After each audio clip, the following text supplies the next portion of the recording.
All right, hello, welcome to Adventures in Lollygagging. We're back tonight. We're playing more Legendinthemist, which is officially out now. I'm not sure if you guys saw this, but Legendinthemist, like yesterday, before our when we're streaming this at least, officially came out. So you can grab a copy over at Drive-Thru if you didn't back it through Kickstarter, back it, whatever the heck it was. But you can get a copy of it, and it's awesome. This isn't sponsored. I just really like the game, so you should check it out. You also might notice if you're watching this that poor Aaron is not here, and that's because Cox sucks as just like an ISP. He'll be back when Cox stops sucking or something. I don't know, but we're getting back. Anyhow, we're gonna persevere, and we're gonna spoil the new Alien show. So, Lon, tell us what you think. There's chest bursters and whatnot. Well done. You knew Chestburster. That's more than I thought you would know. Genuinely more than I thought you would know. Wow. Okay. All right. Okay. All right. So that's it. That's all I got. Let's get started. We're going to dive back in. Last time around, this is episode 3. So this is our third play ep, and then we had our session 0. But last time around, we started off with some crazy stuff going on at our first fall festival in our small little rustic village. It was winding down, and then an earthquake hit. Lantern decorations fell, caused the tavern to get caught on fire, caused the general store, the Root and Tine, looked like it's about to collapse, and even caused a crack in the ground that threatened to knock over your grain haul. So we dealt with that for a bit. Keek, you went and you ran over to your smithy, you grabbed some water.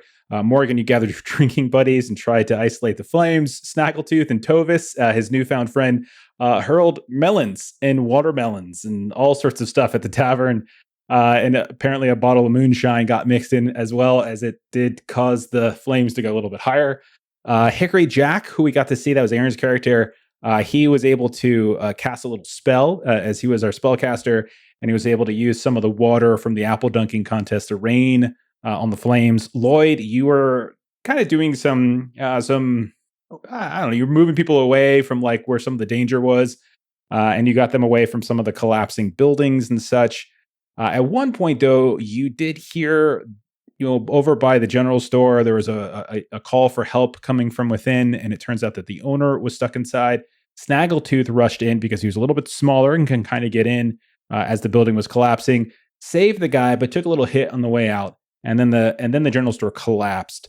Lloyd, you managed to also help with the grain haul. You got this big old long table that was sitting out in the village commons, and you and a couple of the other villagers raced down the road, and then you helped kind of brace the grain haul before a couple of your carpenters were able to come by and do something a little bit better. When all was said and done, once the earthquake stopped, your general store was destroyed, needs to be rebuilt. The tavern stayed intact, but is very burnt.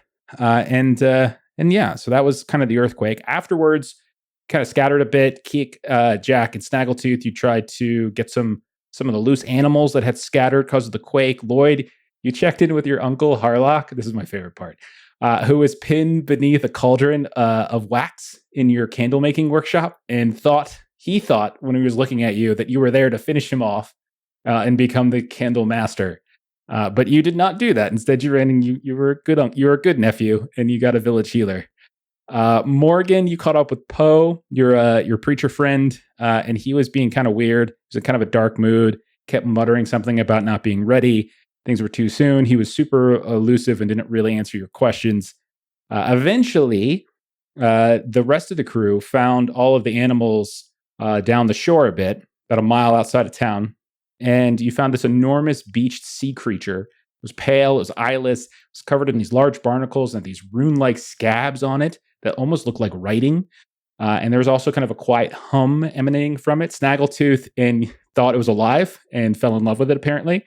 Kick and Jack, you took the farm animals back, and then Snaggletooth hung back to have a private moment, I guess, with the giant whale. Eventually, Kick, you managed to get Morgan and Lloyd and Poe, and came all back with a bunch of these other fishers. Old Smythe knew what it was, but had never seen one before. He called it a runeval, and said that he heard stories from his grandpappy about it, that pretty much only Morgan was able to translate, being a fisherwoman herself, because he's very difficult to understand. Your mare, Hild, she noted that the scabs, those runic scabs, kind of look like the runes that were on the Longstone. which is like a landmark thing that's outside of like the main civic building in the town. And there was like apparently those runes or something called the Old Tongue that really only Auntie Eldrin, who is like your crooked, your crone, that old crone that we made in session 0, and maybe the elves themselves might know. Otherwise, it's not something that anyone really speaks. And then at one point towards the very end, as Kick and Morgan were looking around for Poe to see if he might know anything, he disappeared. He like kind of slipped away, it looked like. And that's where we ended up. All right. So we're going to pick up same scene. We're about an hour. What am I saying? About a mile east of town. So not that far away. It's very late. So you guys, it's like, midnight, maybe later. There's a crowd of sorts. Most of them are fisher folk and a couple other people who happen to be in town. Your mayor is there. All of you are there. This giant whale is here. You can remember the barnacles. One of them was like moving around at the same time as well. And you're looking around. You don't see Poe. And I'm going to throw it to Morgan first, because you're the one who probably understood everything that Smythe was saying. So I know you know this, but let me just reiterate in case you didn't read the summaries. But he said his old grandpa used to say, this is me translating, that it only surfaces when the world forgets itself, and that apparently it's an old creature from like way below depths of the water and only comes up and kind of uses its song to lure sailors and from their boats to drown. And that was the thing that he said, and all the fisher folk were like nodding in agreement, totally understanding him, whereas every other person who doesn't interact with Smythe on a regular basis had no idea what the hell he was saying. So I'm going to give it to you, Morgan. You look around. Everyone's just kind of trying to assess what to do with it. You don't notice Poe. And you also notice that Jack is missing. So Morgan, what do you want to do? So Morgan is going to kind of share this information with everyone. This is some of this supposed to be under the water. It's not supposed to be all the way up here. And legend says it only comes when something's wrong. I don't see Poe. I don't see Jack. I'm gonna go look for them. So that's what she wants to kind of like make sure that everybody has some awareness. Okay, so if you're looking for them, give me a quick outcome roll. Just give me a quick pool here. Something that helps with searching, finding folk, whatever you think. Asking other folks if you have something to talk to people could always be, hey, did anyone see this person? And he doesn't see that person. It doesn't have to be like reading the ground. Just any way that you think Morgan would go about trying to figure out where they went. So Morgan is a jovial tavern drinker. So I'm going to rely on drinking buddies. So there's got to be somebody here who is a drinking buddy. And yeah, for sure. Absolutely. I don't think there's much else. I think cheer them on and laugh at despair are a little bit of a stretch. So I think I'll just do drinking buddies. Yep. So give it a roll. Just a quick outcome. Would you say that I could rely on Stone Past Champs, that maybe people might recognize us as a group a little bit? And given today's events, maybe that might help a little bit? Sure. That is a story tag that we have currently going on right now. I'll talk about when that's going to go away in a minute, but right now we're cool with it. So yeah, you can take it. Cool. All right. That's a 7. So mixed head, 2 power. Okay. So what I'll say for success is that you do find Poe and you catch up to him. Well, it's not so much you catch up to him. You start heading back towards the town a bit. But it's not more than maybe 100 yards before you see at the far edge, like maybe he's got a lantern and that kind of gives him off. You see him and you see Jack, and the two of them are like animated in their conversation. You could tell like Poe is saying something to Jack and Jack is like listening dutifully, etc. And you know also that Poe was very interested in where Jack was all day as well. But you're not able to, but by the time you catch up, the conversation not only is over, and you see Jack actually rush off, like he's going to do something. Like, and Poe is like kind of pointing, and then you catch up just as like you lose sight of Jack heading like westward, southwestward or so away from where the beach creature is. But you see Poe just kind of hanging there, lantern in hand, kind of watching him run. Oi, Poe!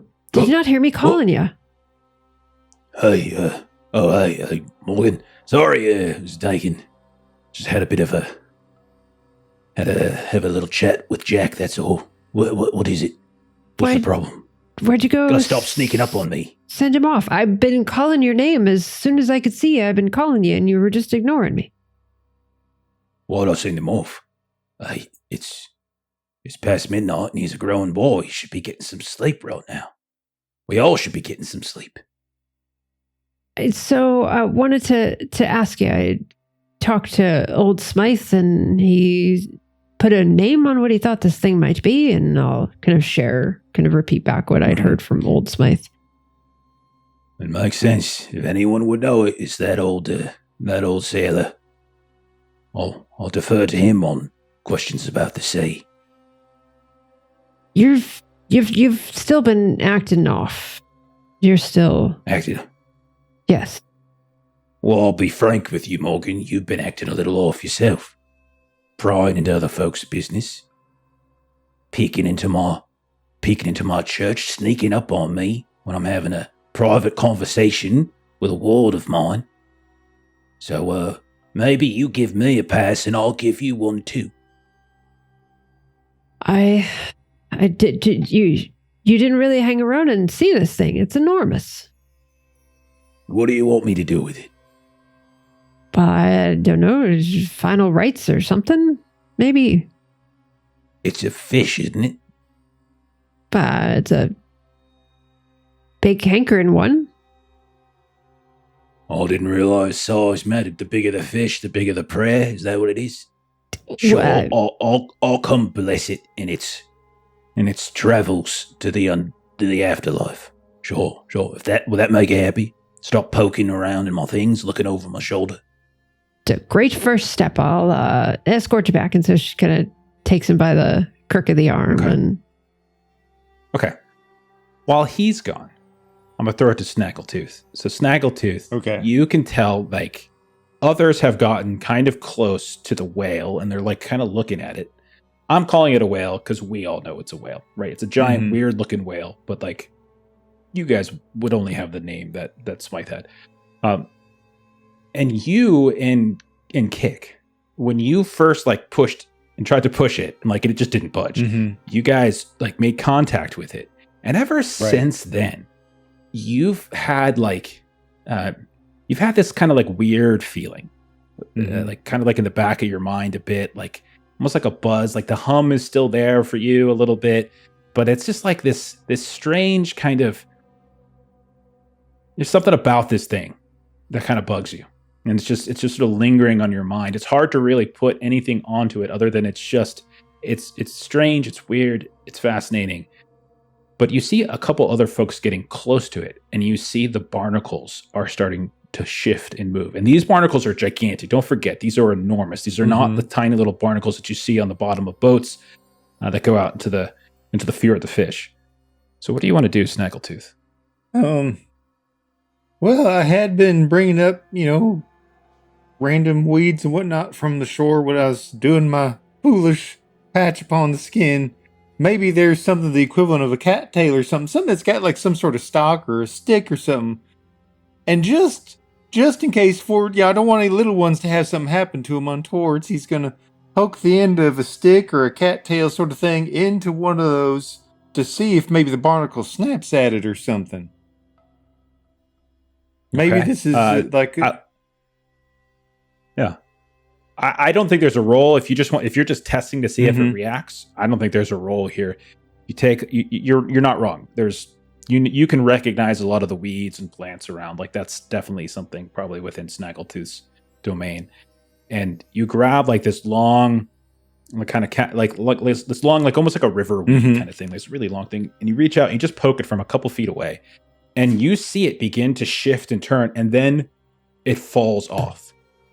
And as it falls off and hits that sandy, rocky, gray ground, it moves around and shifts, and then it kind of starts like dragging itself very slowly. Like it's not like it's moving quickly, but you see it's dragging itself in your direction. Like you're easily able to step away from it, but you can definitely see that it reacted to being touched, and now it seems to be moving after whatever it is that touched it. All right. You do more if you like. Folks, I don't fully understand what this here barnacle thing's doing, but if y'all just take a look at that, I'd recommend don't touch this critter on account of that's weird as hell, and I don't want anything happening to nobody. So, this time I actually kind of want you to roll for some. Give me a quick outcome. See if anyone listens to you. Okay. See if people like continue to poke. So he's doing this out of the goodness of his heart. He's got a heart of gold. He wants to help those in need because it doesn't want anybody to get hurt. I don't know really what else I can toss in there that would be great for this. Does this game have like a help action where I'd be able to like back him up a bit on his roll? I would say, yeah, if you're helping him out, I would say we can activate one of your tags, like, because that's another thing you could do sometimes. Like if you have a tag you want to contribute to his roll, totally. Intimidating scowl. He's being all kind. I'm standing behind him like 3 times his size and just like good cop, bad cop kind of situation. Yeah. Okay. Perfect. Okay, yeah. So take an extra point of power from Kick. Okay. So that'll get me up to 3. But I almost I'm going to try and be better about tapping into my troubles. And for my country strong, I took the trouble that he's kind of ridiculed as a brute. Like most people, like Snaggletooth is very sweet, but most people are like, yeah, okay, you're a big lovable, jughead. So that which would take me back down to it too, which I apologize for that. But at the same time, I want to lean to it once in a while. I like it. Yeah, we should talk about that while you're rolling, because I know like you've been doing it, but you've also played. Like one of the ways that you improve your character is by volunteering to tap into your weaknesses. I can call on them too sometimes, but like you can voluntarily tap into them. And when you use that allows you to mark a box on your, like on that theme, one of the improve box. And once you get your 3rd, I believe it is, then you're able to like, you get like a little bonus. You can kind of improve it in a different way. So, Jeremy, it's nice to you tonight. Oh, Jeremy, you just rolled had to lean into being an idiot for a total of 14. So my problem is when I try and come up with a clever idea, it's going to go bad. If I lean into just being a dumbass, I'm in. Okay, so with that is such a good roll between you and Keek. You can see that a couple folks start almost doing the same thing you do. You see a couple people pluck like a little thing off the bank, and they're going to do it too. And then they look up and they see Keek kind of standing there, and they just drop it. And they're like, okay, I'll fall back away. And they start like kind of backing away, hands up somewhat, especially looking at Kick. And I'll say the mare, once she sees this happening and she sees the barnacle moving, she's like, okay, everyone. Show's over for tonight. Show's over. They're right. Snaggletooth is right. Everyone return to your beds. We'll tackle this in the morning. And she like calls out like a couple specific fisher folk to hang back so that they can come up with a plan. But between Kick and Snaggletooth and then Hild reinforcing what the two of you did, you can tell like the crowd is now starting to break up. Okay. So I'll say lingering still, we can see Hild, Smythe, and maybe 1 or 2 other fisher folk as they're kind of talking about how to get this thing off. Like, what can they possibly? This thing's so huge. At this point, I'm going to say, Lloyd, you can go if there's something you want to do. As you see Kick and Snaggletooth kind of help usher folks away. Morgan now returns with Poe, and there's only a handful of folks left now. So, Lloyd, is there anything you would want to do? The runic writing that was on the fish, if we collected or remembered that at all already, I'll take that back. Gotta bring this to Auntie Eldrin. And you say that, and I'll say no roll necessary. I think someone fetched paper or something like that, a parchment at the end of the last session. Yeah.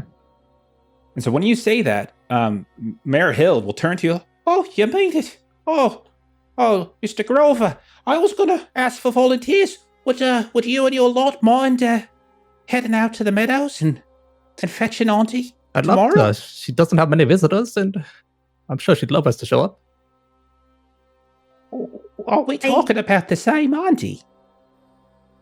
It's all right. He's been a bit befuddled, maybe. He does look a bit off. Yes, he does.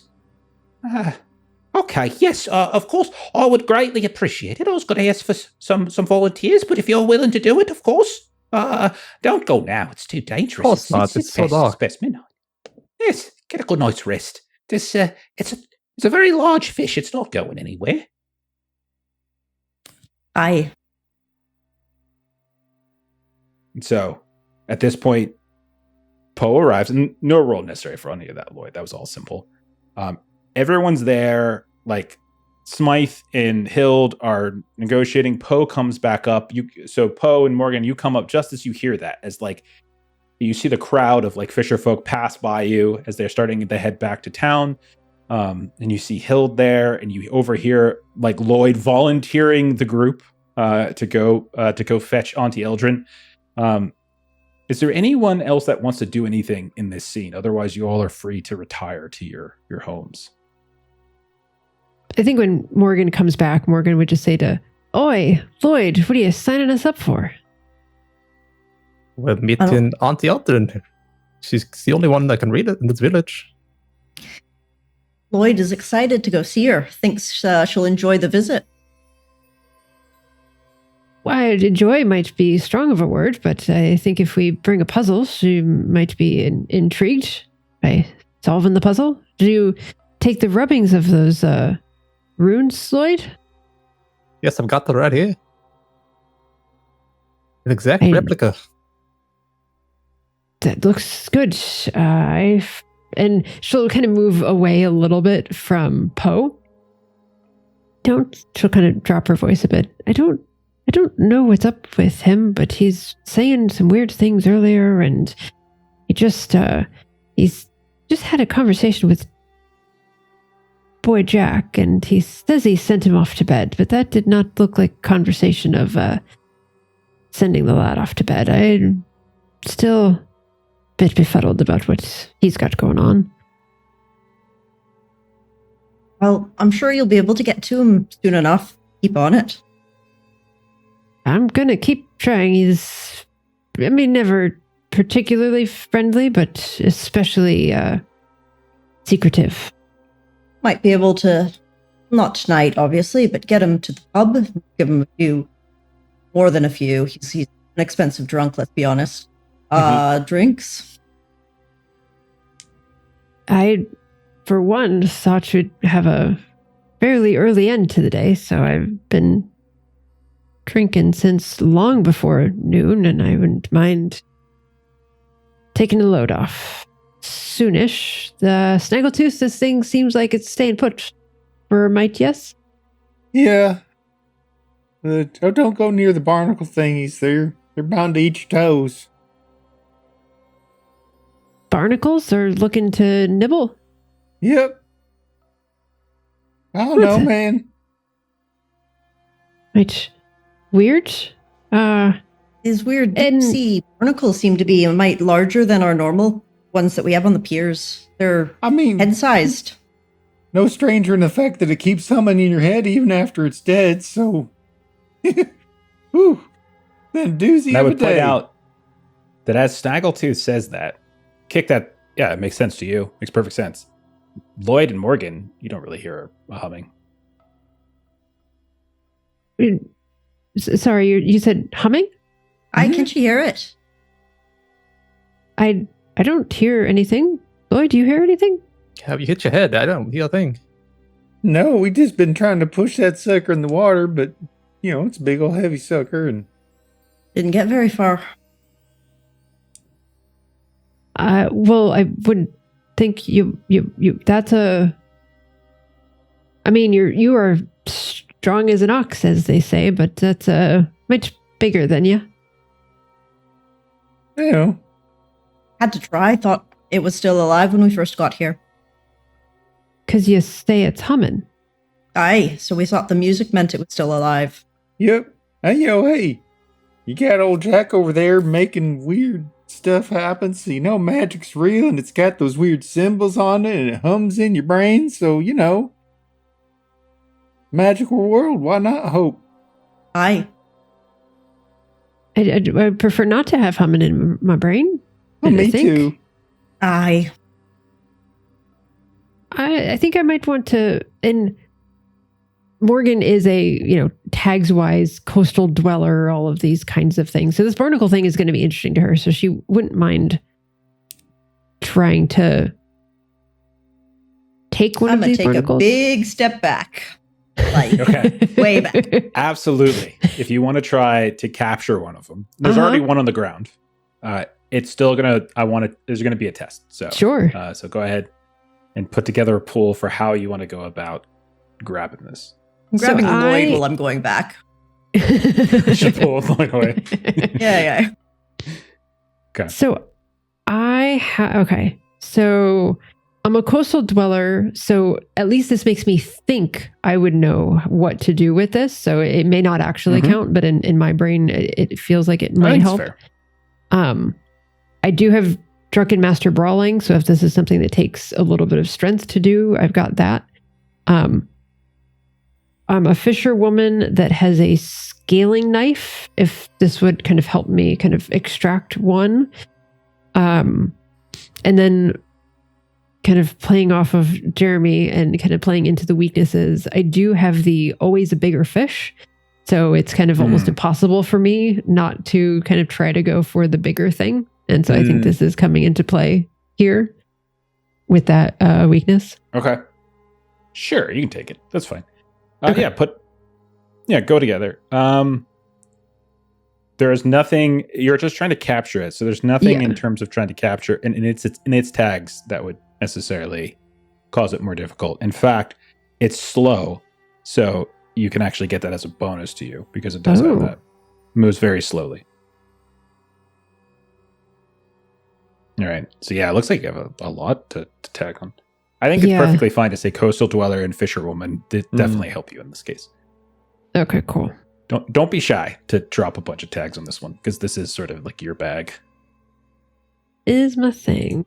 All right. Coastal dweller, fisherwoman, scaling knife, drunken master brawling, and then the negative from always a bigger fish. Mm-hmm. Roll. Ooh, 10 strong hit. Okay. All right. No consequences. So you are able to, maybe you have like a net on you, or maybe one of the other fisher folk nearby have like a fishing net of some kind, and you're able to just kind of throw it from a distance, kind of scoop it up. And yeah, you have one of these. Go ahead and put it as like a backpack item. Put that in, put a large barnacle. It's living too, so be careful. Think of it like a really big crab in some ways that that really just kind of drags itself as opposed to having like little tiny legs and stuff like that. So, but it's definitely sharp, and so you know that you have to be careful with it. Cool. Okay. I throw that in my bag. Okay. Well, it didn't attack me just yet, so still good to be cautious. Two of you keeping everyone away. Still thinking, but we'll see if I wake up or if it eats me in the night. Hey. Why would you say that? Oh, I just always gotta just jab a little bit. It'll be fine. We'll see. All right. So we'll meet in the morning, yeah? Aye. Aye. All right. So we'll go ahead and close that scene down. And then what I'll say we'll do is let's do like a little camp scene. So in this game, there is, and if you look at our little primer, I added this towards the bottom. There is a mechanic called camping and sojourns, which is kind of like a downtime thing. And it lets you, it's like a rest, like camping is like kind of like a rest, whereas sojourn is like a lengthier downtime, like multiple days, weeks, months, etc. Whereas camping is a little bit more a short-term like rest. So I'm going to say, let's do that. You guys have had a very busy day between your festival stuff, then the earthquake, and then this weird kind of running around trying to get these animals and this whale stuff.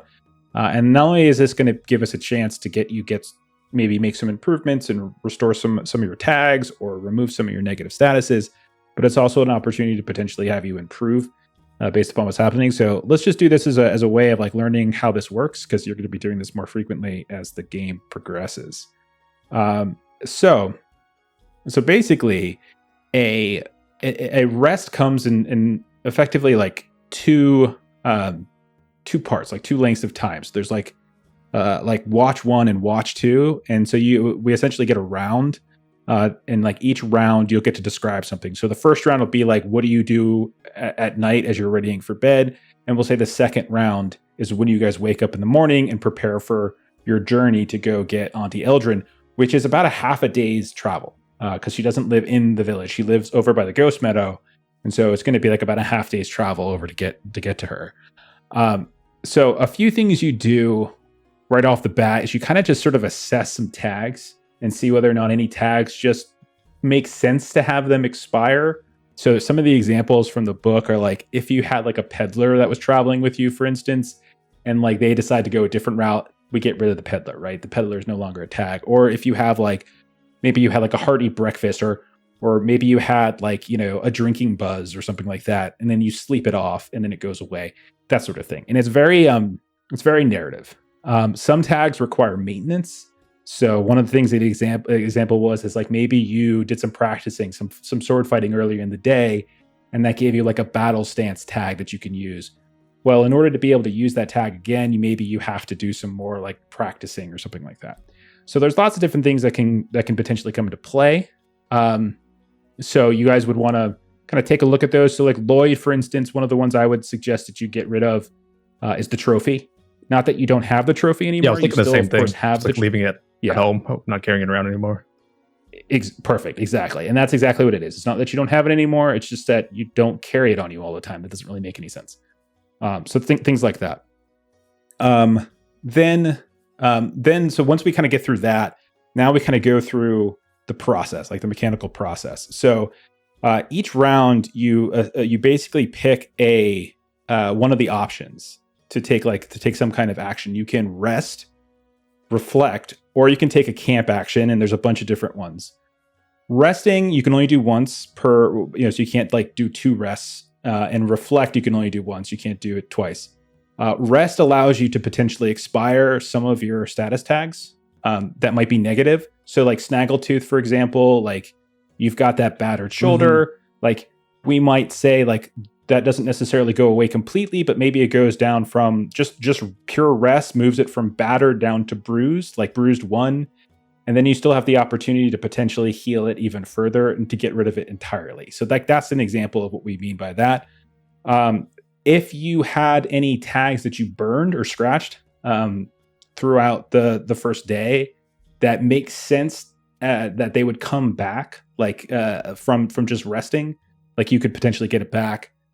So that's rest. It's very flexible, very fluid. Then there's reflect. And this one is where you're like internalizing the events of the day or the events of this like section of the adventure. And so for you all, like you just had this big festival day. Not only that, an earthquake just happened. Poe's acting weird. Jack just ran off. There's this giant fish. There's lots of weird stuff that just went down. And so maybe you start reflecting on that. And mechanically what this does during a camp, which is what we're doing, this isn't a sojourn, this is a camp, you actually get to mark an improve box on one of your themes or on the fellowship theme, if you would prefer. So that's something that you can get.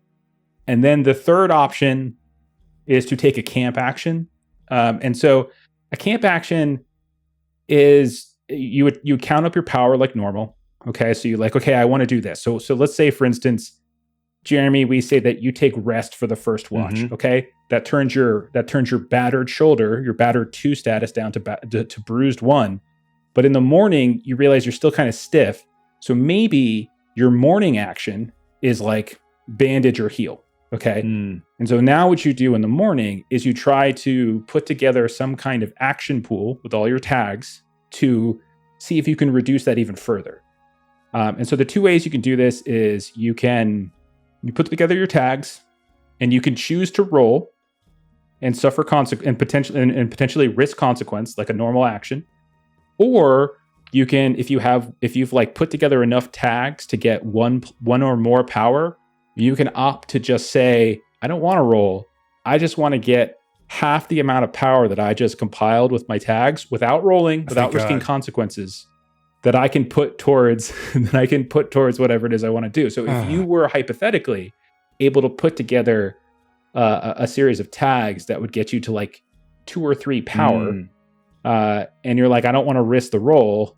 I just want to take that, cut it in half, and I'm going to spend that power on effects. So one of your effects could be buy down the rest of bruise. And so now you no longer have a bruised shoulder. Does that make sense? Yes.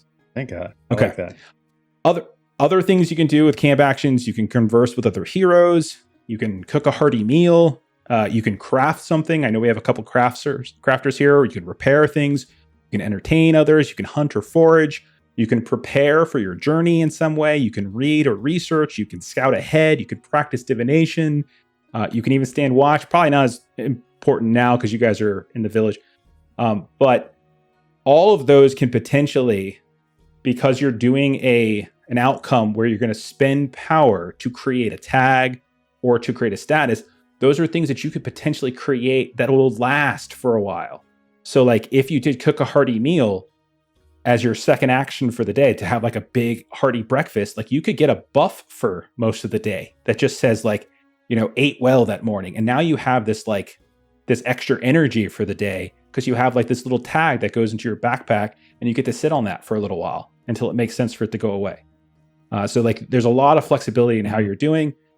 So like Lloyd and Kick, both of you are crafters. If one of the two of you wanted to make something, that's something you could potentially do. Others, if like you wanted to like prepare and try to like, sort of talk with others or find like a local map so you don't get lost trying to go over to Auntie Eldrin, or if you wanted to like, get her something and bring her something like a gift or whatever, stuff like that are things that you have the potential to do. Okay? Does that make sense? Mm-hmm. Yeah. All right. Perfect. So let's get back into play then. All right. So we're gonna do this one at a time. So we're gonna do like one at a time. We'll start at night, and then we'll do one in the morning. So the first round at night, I'm gonna start with Lloyd. Lloyd, where is it that you stay? Where do you sleep? Tell us about where your home is. It's pretty nearby the shop. It's just down the roads, small little hut in the village. Pretty much by myself. Okay. So it's separate from the workshop? Yeah, because that's where my uncle sleeps. He pretty much lives there. And I'll run over every you now don't and live then. with your uncle? I'll run by and check before I head home. Like, Uncle, did the healer? Did he fix your foot? And you come in and you hear, as you push the door open, you hear, and you peek in on him and you see him like sprawled out on his bed. And you can see he's got like some giant wrap on his foot, all these different wrappings, and it smells like weird in here. It smells like someone put some kind of poultice or salve on it, and it's very ripe as you come in here. But it looks like he has been treated. And while I'm here, I'll just grab supplies or prepare stuff for the rest. I like it. Okay, so you're going to take a camp action, which means you're going to prepare for the next part of the journey. So you're going to just kind of go through and steal stuff from your uncle. Yeah. So then what you would do is count your power for an action. Okay. And so as you're kind of going through the shop, what tags do you think are helping you pick out the types of things that would be useful on your journey tomorrow? It's the well-equipped shop. Mm-hmm. Anything else? I've got...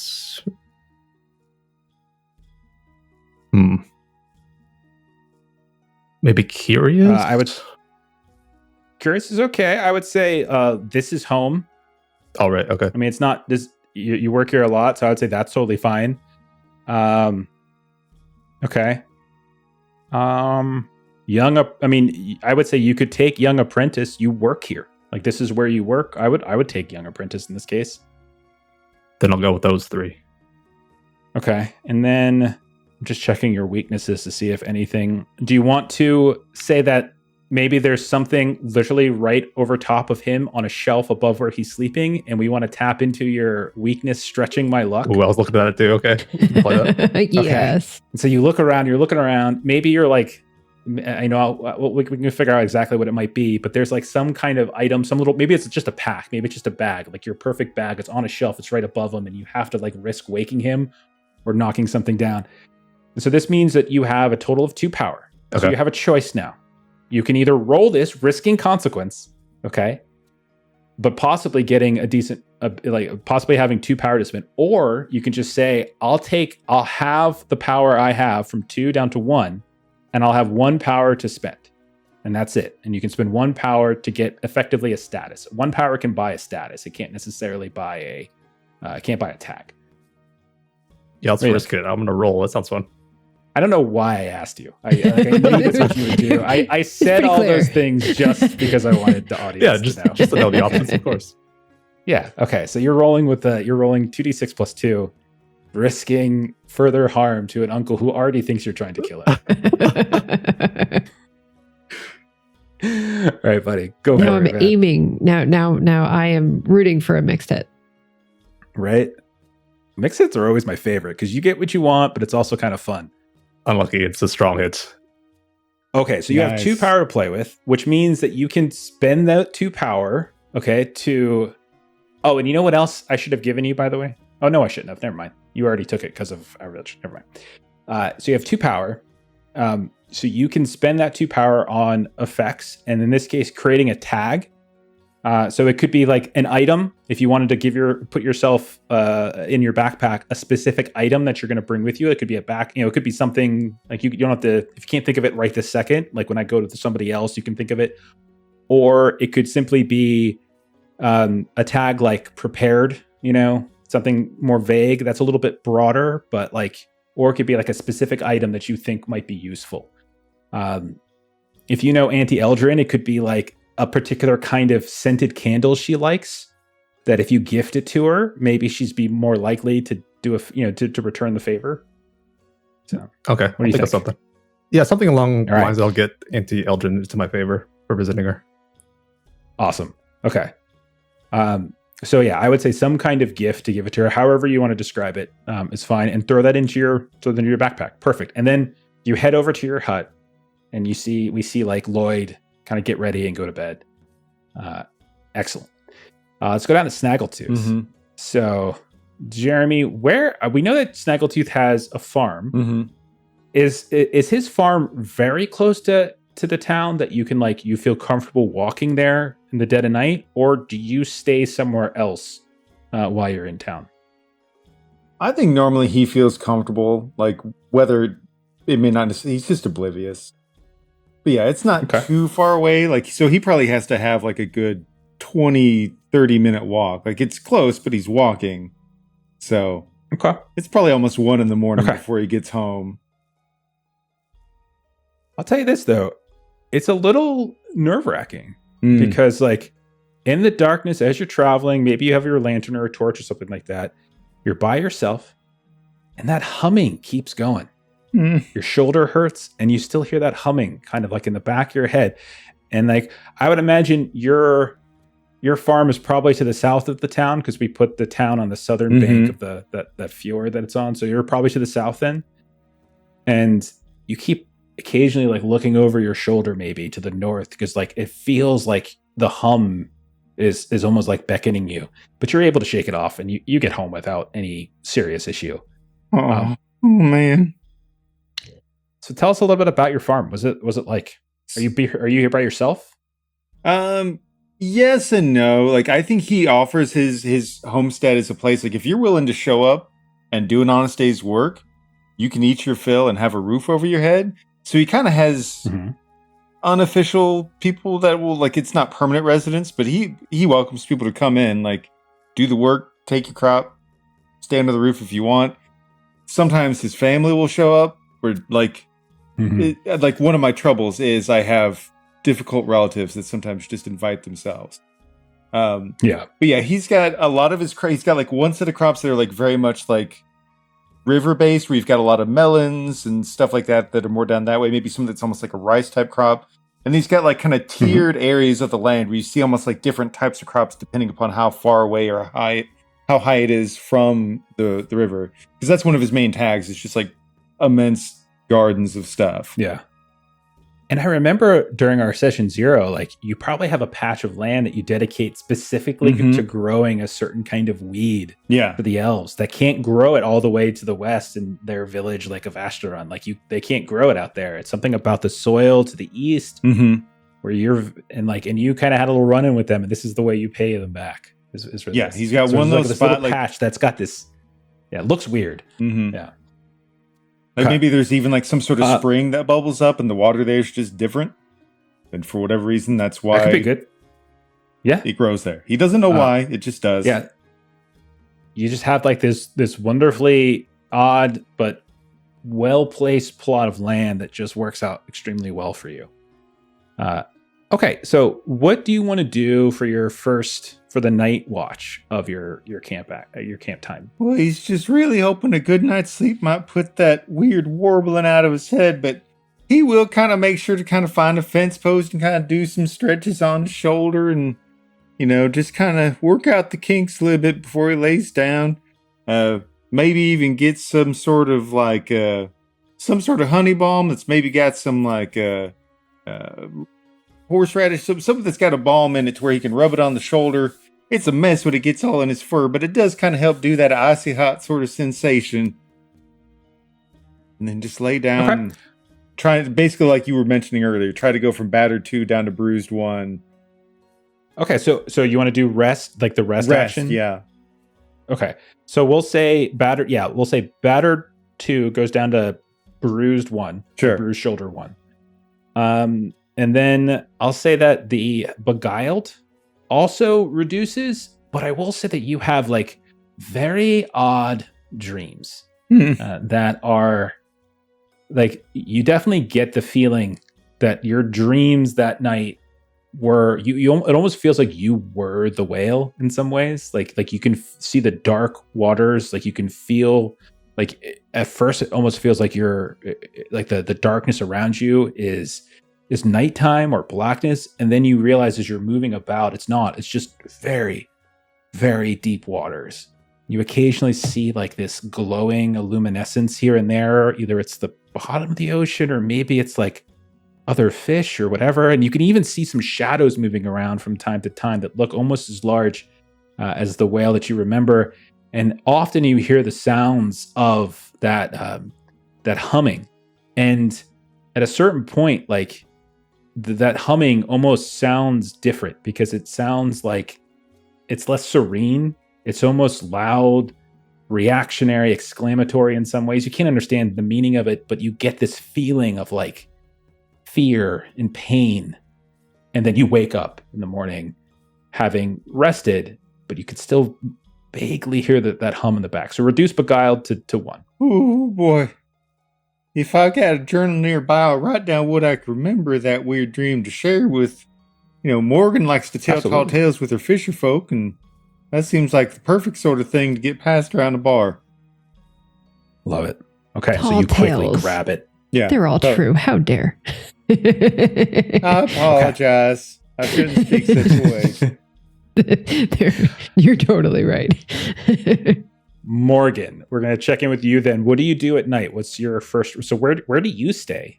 Where is it you sleep, you think?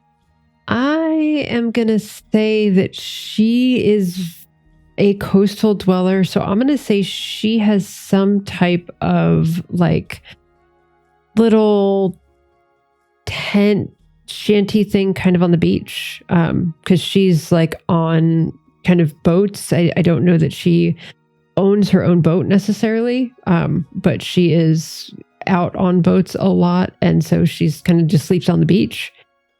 So she's a barefoot beach drinking kind of lady. Sure. Okay. So what I would say is, so one of her quests, so her quest for fisherwoman is there's always a fish to be caught, full bellies all around. So she wants to, I don't actually know how this works, but I'm just going to say this works, is she wants to like catch some fish tonight that can like start drying, that she can be ready to like cut up and bring with us for travel tomorrow.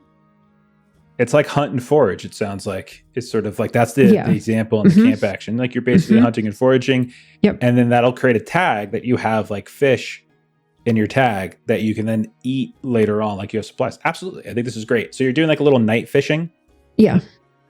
Put together a pool. What do you got for your tags? So see what your power's like. She's got fisherwoman. She's got coastal dweller. She's got not sure. I think that's it. You don't have like a fishing pole as your backpack item or anything?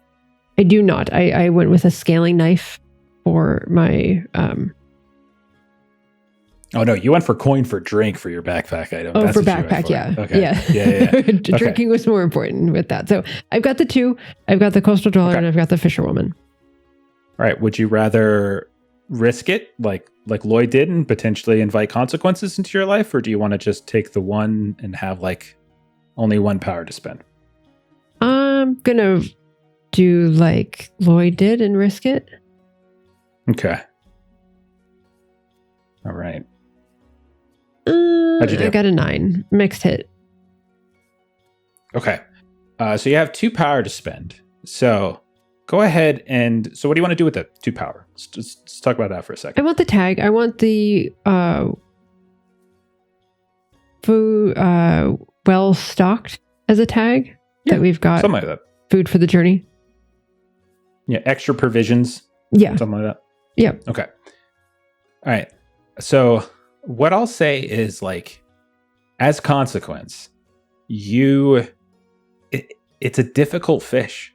Like normally night fishing here is probably pretty good, right? Like one of the reasons that you guys have set up where you're at, like the fishing is so wonderful from here, like, and then eastward and then even westward into the lake, which is where eventually, like if you traveled west, you would get to Lake Umbra.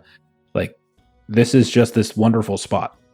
But strangely, it was a very lengthy and it was a long fish. Like it just took a while to finally get anything. It's not so much that they weren't like they just weren't biting. It just didn't really feel like they were here. Like it felt like there was an absence of them. And almost like when you're about to pack up, finally you feel like a little tug on your line, and you're able to pull up a handful of fish. But when you do, like you notice that like they look a little odd. They look a little off. Like their eyes kind of have like this sort of terrified, dilated look to them. And they don't have like the same kind of scarring or anything like the whale had. But there's something a little bit off about them. So the consequence here is just that you're a little bit more tired than you would. And so I would say like give yourself like a bad night's sleep tag. Or actually, we'll call it a status. We'll say just bad night's sleep 1 because you rolled a 9. That's pretty good. Sounds good. Okay. But I'm definitely concerned. Like I think this is going to be all right to feed to them tomorrow. And then just for flavor, what you'll also see her do is she has sort of like a journal. And so you'll kind of see her open that, and she has notes to I don't think I had given a name to kind of the person that went missing, so I'm going to say Aiden is their name. Okay.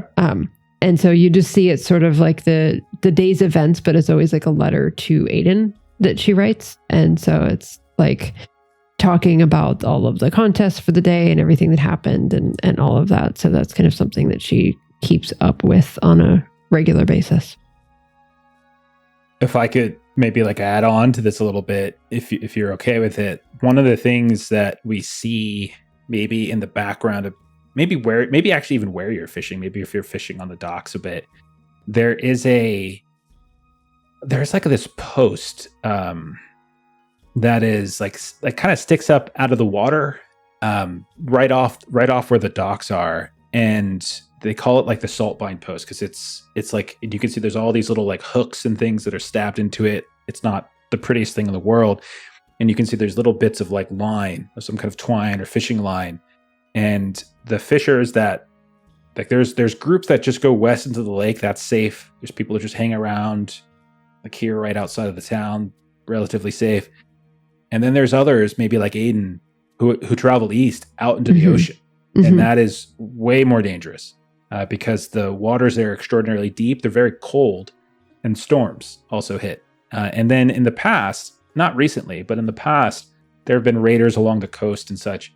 And so most people don't head out that way unless they're particularly brazen. And so what often happens when people take boats out of here, they wrap a little line when they leave, and they don't untie it until they return. So maybe as we like fade out of that scene with you, we just like linger for a moment on a bit of twine that's just sort of wrapped and tied that has never been untied, and it's been there for quite some time. Perfect. And 2 then- years and 2 months. Okay, I'm gonna write that down. And then we come to Morgan. So where do we find Morgan as she heads back to town and tries to go to sleep tonight? Kick.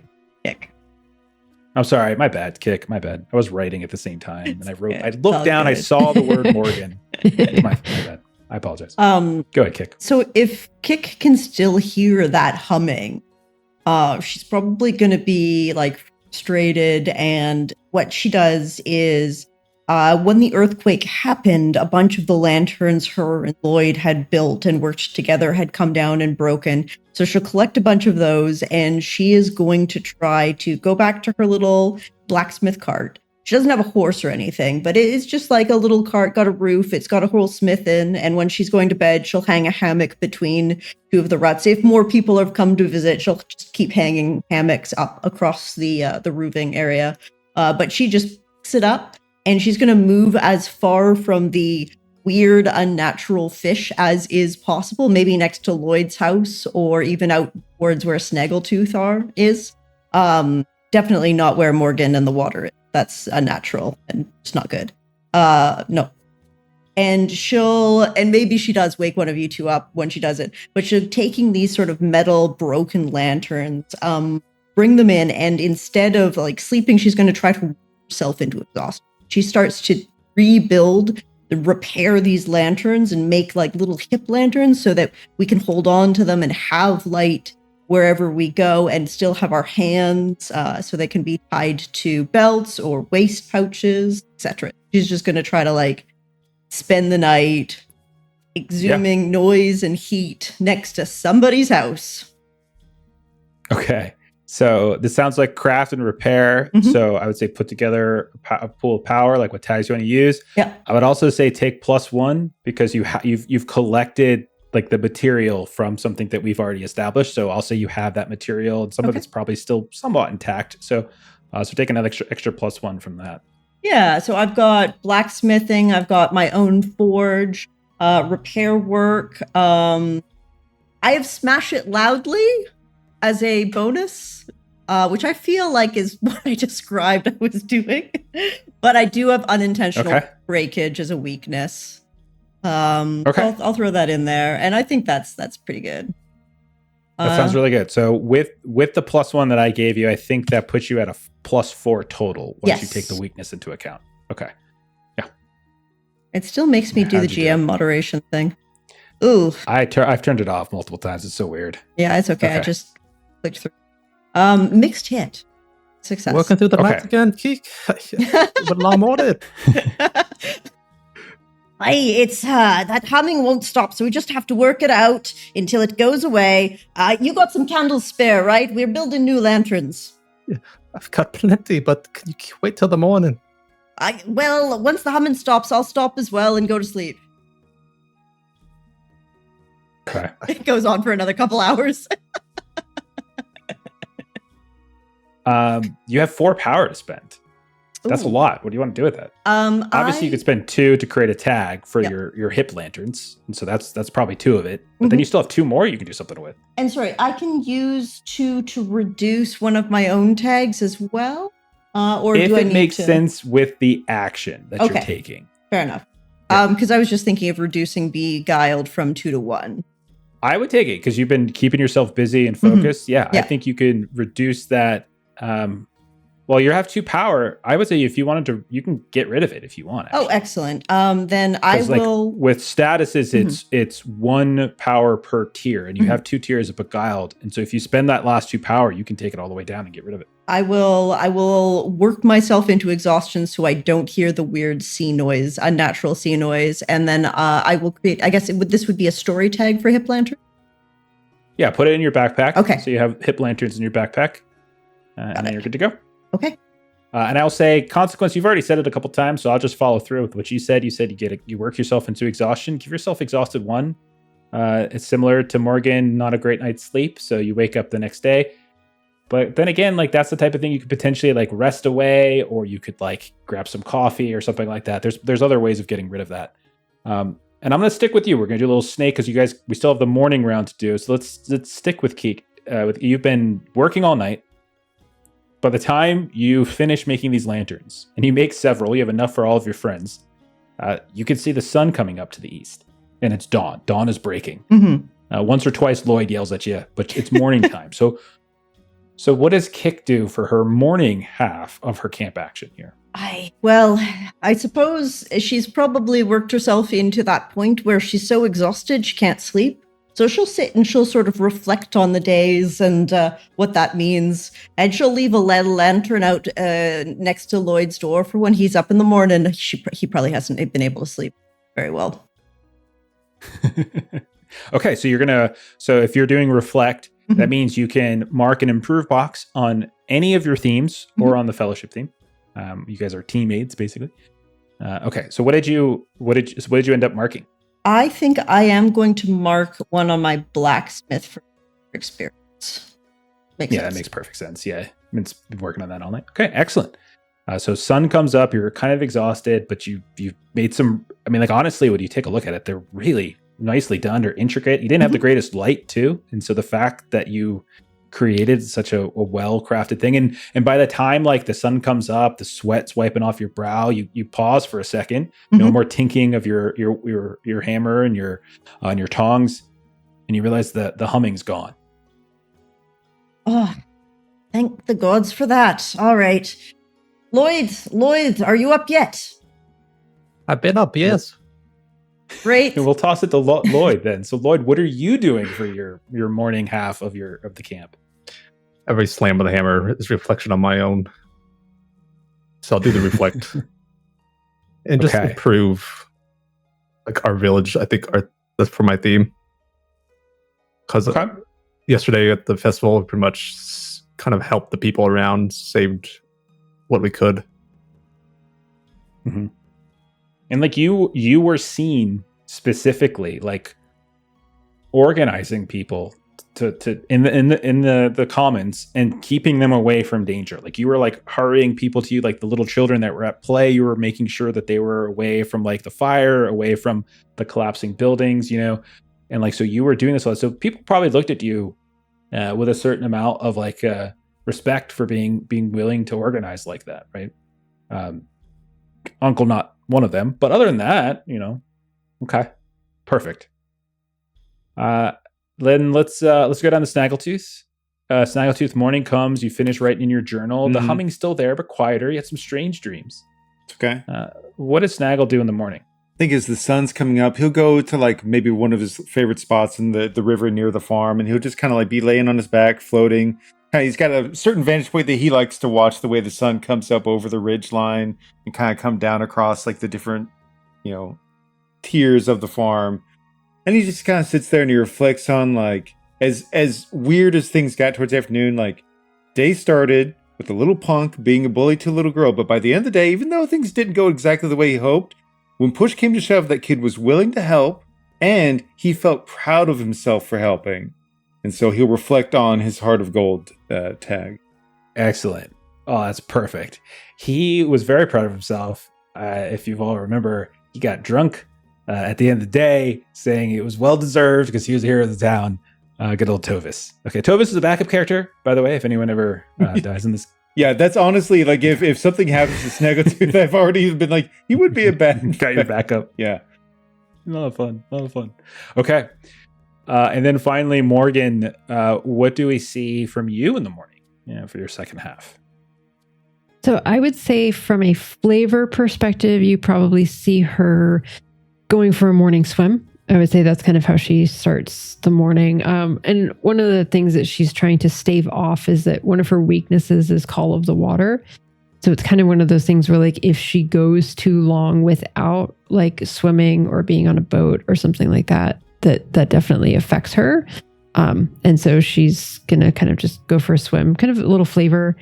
And then what I would say after that would be she wanted to take a look at, so the description of the runes is that there was something back in town that had similar runes to it. And so that's what she wants to go and look at before we take off. Okay. So you want to do this is basically read and research is one of the options for camp action. Okay. Put together some tags because this again requires that. And what do you think you're using to help you in this situation?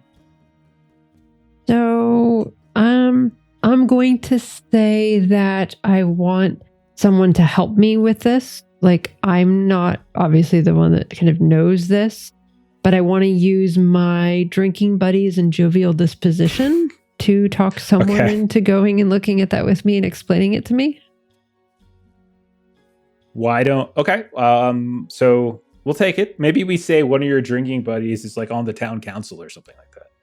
Maybe it's so we had Kaylin, I think her name was, that Snaggletooth helped out, that Tovis was bullying and like the girl. Amber. Yeah. Maybe her dad is one of the town council members, and so like is often in this building, and so it's like by it all the time. They see this little, it's a very long kind of dark stone, kind of oblong, strangely shaped, smooth, and it has like carved into it all of these different runes. And so it's something that everyone has seen. It's not something that's hidden. But maybe he goes with you. Maybe he might know something a little bit more about it than you do. Any other tags you want to activate here? I don't think so. Yeah, like cheer them on or laugh at despair. I don't know that either one of them really comes into play here. So I think it's just those two. No. Okay. I think that's fair. Okay, so you could. You want to risk it? You want to risk the roll? I do. Yeah. Okay. All right. So go ahead and make your roll with your +2. One thing I'll give you though, honestly, when you camp, certain camps can have tags. So like if we go on a journey, like to Mount Doom or whatever, right? Like, and you have to make camp along the way. Like I could say, if someone scouted out a good camp, then you would have like good tags that could benefit some of your actions. But if you scouted out a bad tag, you might have bad stuff that hurts your actions. In this case, it's your village, so you can take a +1 for it just being it's home. So the tag home will work here, and I would say that would also come into play here. So you have 3 power to play with. Okay. And then I don't know if my poor night's sleep is going to be a negative with this at all. I think it probably should. Yeah. Okay. Yeah. Thank you for bringing that back up. Okay. Yeah. So I think she's just going to kind of be saying to this guy, I know you've told me so many times what all of this means. And honestly, it goes one ear and out the other. But this time I'm listening. I want to learn. Okay. 11. Wonderful. Wonderful roll. Okay. Okay. So here you are. You've got your friend, this guy you kind of go drinking with. Maybe we could say he used to be like a fisherman, but like he's gotten into politics. Like he's part of the town now at this point, and so maybe he's like moving up to some degree. He wears shoes all the time, which Morgan just finds distasteful as a coastal dweller who walks around barefoot most of the time. Okay. And so let's call him. Do you have a name for him before I just give him one of mine? No, you can go for it. I'm gonna call him Olin Bach because it's Kayla Bach. So like that was her name, and so we'll say Olin. So I am trying to keep track of these. So Olin is his name. Okay. And so you're talking to him. He's in the morning. He's got like this big kind of mug of like It's something hot. You can see the steam coming up from it. It's again late summer, early autumn, so it's still kind of warm, but it's not it's not terribly warm this morning. It's kind of a cool day. It also looks a little overcast, like rain is in the horizon. And he says, "Well, you're interested. When did you get interested in reading about history, Morgan? Yeah, it's not so much the your head or something as the hearing of it. I think you may have had Kaelin to bed last night, and perhaps you didn't go down with the beached whale and the runes and the I heard about barnacles. Sure. Yeah, it's all anyone's talking about. That and then he just like gestures across the commons to where, the actual tavern is half burnt, and then he kind of gestures over to where the root and tine is literally just on the ground and debris. It's like, well, can't say I remember a first fall festival's quite so eventful. No, that's so. And she does sort of look sadly at the remains of the tavern. I'm almost glad I'm heading out of town so I don't have to miss me night in the tavern. But the whale had runes on it, and we're about to go try to get some information about that. And like I said, I really never listened to you when you talked about this, so come back for a refresher, as it were. Well, I don't know how to read them. Like, I know that, Auntie Eldrin, she translated these when I was a boy. Surprised you don't remember. And he kind of like goes over to the stone, and you can see like they're large, and they're like wrapping around, and even looking at it, you can see there's like sort of a repetition to some of them, and then they kind of, at a certain point, they sort of not buff out, but they kind of smooth out, and you stop seeing it anymore. And I can't tell for the life of me which one of these words means what, but she said that this means here is the keeping place. Here the land remembers. And he's like moving his hand across some of the runes, like he's translating it, but he admittedly isn't sure which one's which, and he's going purely based upon what he was told. Here is the keeping place. Here the land remembers. Here the land remembers. Well, that's might interesting, because talking to old Smythe late last night, and he was talking about the creature that beached itself up, and I think he said something about they only arise when the land forgets, or something. I don't know nearly as much as Smythe does. Him and his family have been fishing the waters for generations. If that's what he says, there's no reason not to believe him.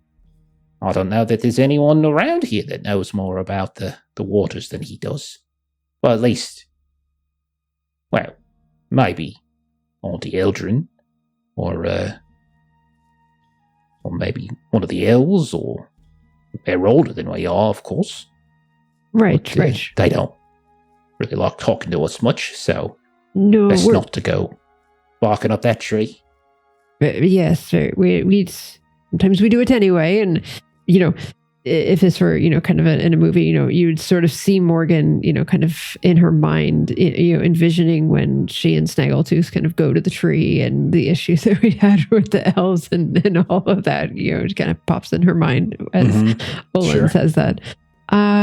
Well, yeah, we're actually going to go see Auntie and talk to her about this. But I just thought it might be good for me to remind myself of exactly what these runes say, and she'll just look at them just for like any that happen to look particularly odd. Like, obviously she can't read them, but it's like, oh, that one looks really interesting, and whatever, just to.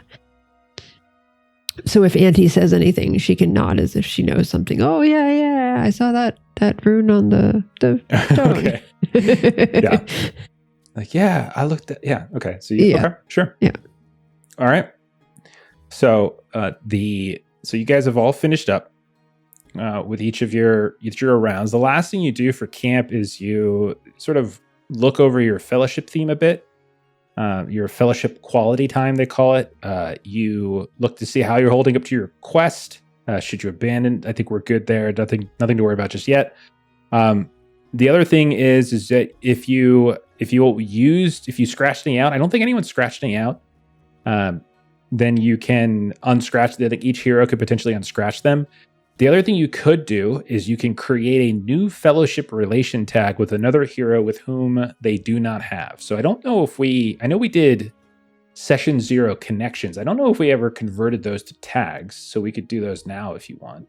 Yeah, I don't think we did. My notes had Morgan and Snaggletooth were regularly connected. Yes. Kick and Jack kept coming together. Unfortunately, Jack's not going to be around for a bit. So but you and Lloyd are both are both craftsmen. So maybe it's better if the two of you have one. Mm-hmm. So that might be what I would suggest. But you guys can go outside of that if you want. So if you guys wanted to define that. Yeah, if you wanted to define some kind of tag, it's just like any other tag. You just kind of come up with a phrase to sort of coin how the two of you are, related, The first thing, Jeremy, that comes to mind that Morgan and Snaggletooth are up to something, because that's sort of themes. But I'm definitely open to if you've got. I like that. Because all of ours seem to be we're starting to fight. You guys got into so much trouble. It's ridiculous. We're starting to fight with the town crier. We're getting into stuff with the elves. We figured out the artifact in the old tree. I just feel like we're and I feel like we're both pretty nice people. We just have a knack for like wrong place, right time sort of thing, or I don't know how you. Yeah, always up to something. I like that. Yeah. Because I feel like over the last couple of years, Morgan's just drunk all the time and up for anything. And so, and Snaggletooth is very agreeable. And very agreeable, very supportive. Heart of gold. I got to help my friend.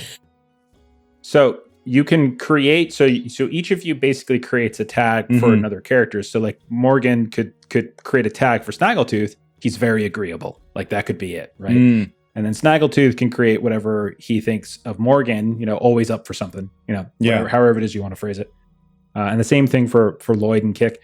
And again, you guys don't have to pair off that way. I just think that's sort of what might make sense based upon what we've done. Okay. Yeah. I think maybe Lloyd and Kick are like ride or die a little bit in that, like, if Lloyd does some work or craftsman and someone like slanders it, Kick might go after them, kind of thing. Like you don't diss someone's work. Professional courtesy. Professional courtesy, yeah. With the dawn bringers, we bring lights to people. Kick also puts up with Lloyd's terrible names. He's so grandiose. Like, we make candles and lanterns, Lloyd. We're the dawn bringers. Candles and lanterns. That's all we're doing. We're making lanterns. Yeah. He's a dreamer. I love it. That's so good. That's so good. Okay. All right. So that is like the process for it. I'm glad we went through it. Like, you've made some improvements. You've kind of reflected on the day a little bit. Morning comes. All of you will eventually come together. Clearly, you get your food, you get your preparations, you get your things. Did you ever come up, Lloyd, with what that tag was going to be that you took from the workshop? So when I mentioned Auntie Eldrin to Uncle, he probably tells me about a special candle that he's crafted only to bring this to her. Mm-hmm. It's like herb scented, made of beeswax, pretty rare. Okay, so it's a special candle. I like it.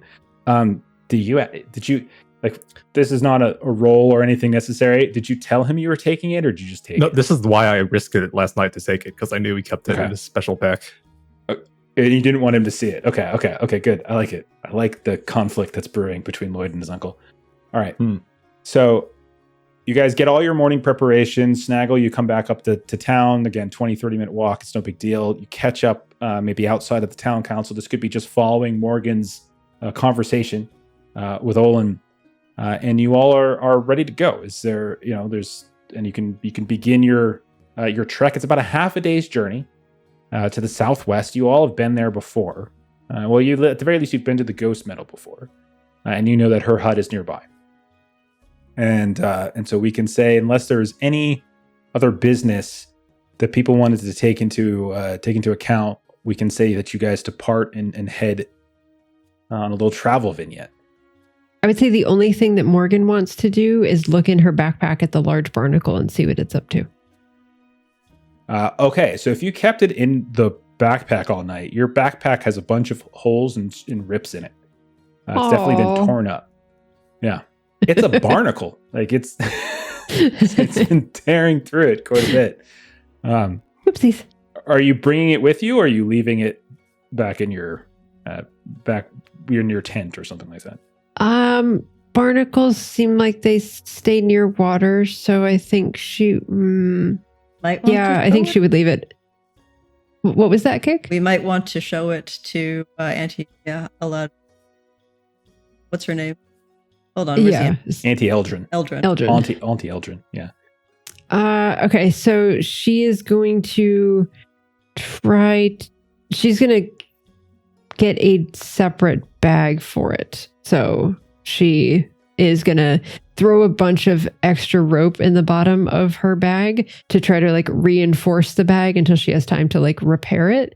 And then she's going to get like a separate bag that she puts the barnacle in so that like the food and everything that she puts in the main bag will kind of still stay there. But she was thinking about leaving it, but Kick made a good point that should keep an eye on it.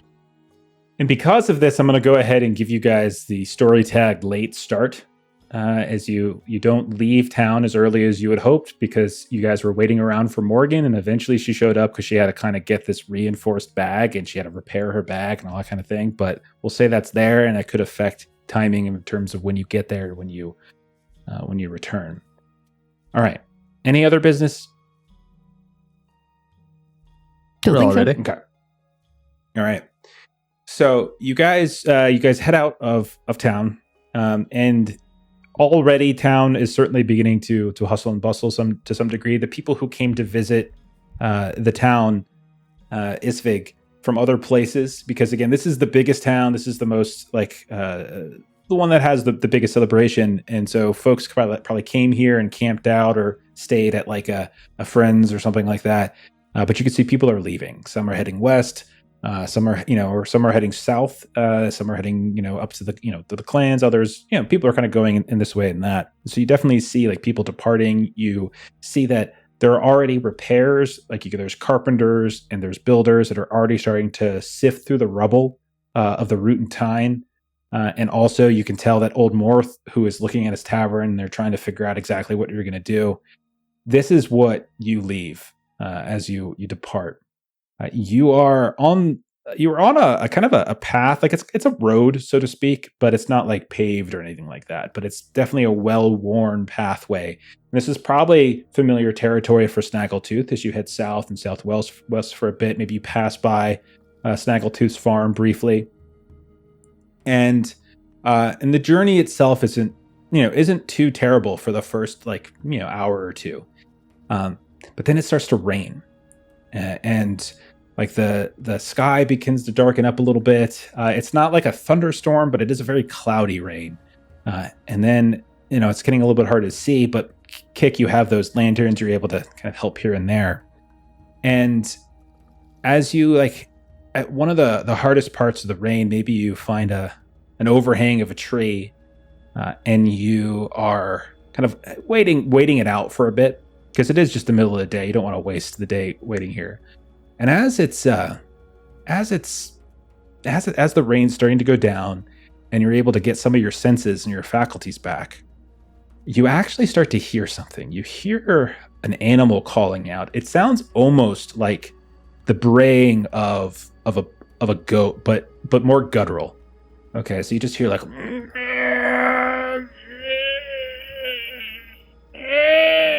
and it almost sounds like something very it's almost like it's in pain. And as the rain continues to dissipate a little bit, you see off to almost directly south from you, along this tree line, you can see this large shape in the ground. And it's much bigger than Big Bertha.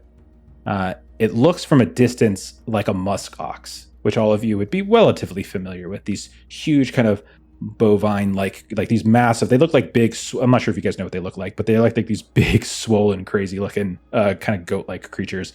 And you see it's laying on the ground, and it's just like its head is continuing to come up and it's calling out in pain.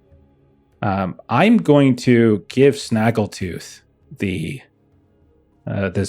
spotlight here, considering his feelings towards Bertha and the whale and this heart of gold.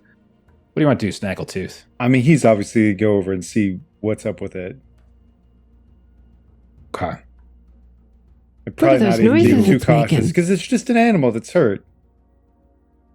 Okay. He's not going to be caught. He's just going to go moving over towards it. And you move on up, and I'll tell you for free, you can, as you get closer, it starts to hear you. Its head is kind of turned awkwardly. It's trying to turn its head back to you as it kind of feels you or senses you approaching, or maybe you're sloshing around in these muddy trails now because of the rain. And you just hear it like react to you being there. It's unable to get up, but it tries to move a bit. And as it does so, like its calls get even more labored. And you do notice that it has, like, you're keeping it at almost, I'm going to keep you at a distance for now, for free. Like you're a handful of feet away. You do see these huge gashes here and there in its body, as if it's been hurt. And again, this creature is huge. Oh, that is worrisome. Whatever did that might still be around, but I also don't like the thing this thing's just sitting here in pain. Those are some big marks. Yeah, they are. See what I can do for you here, fella, because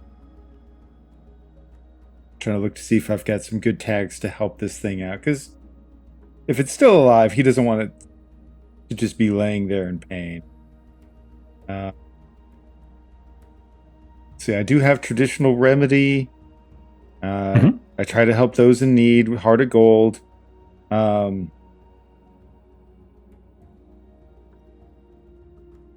don't know that I have too much else that I could put into it. Like, I'm not real sure how I would tie in.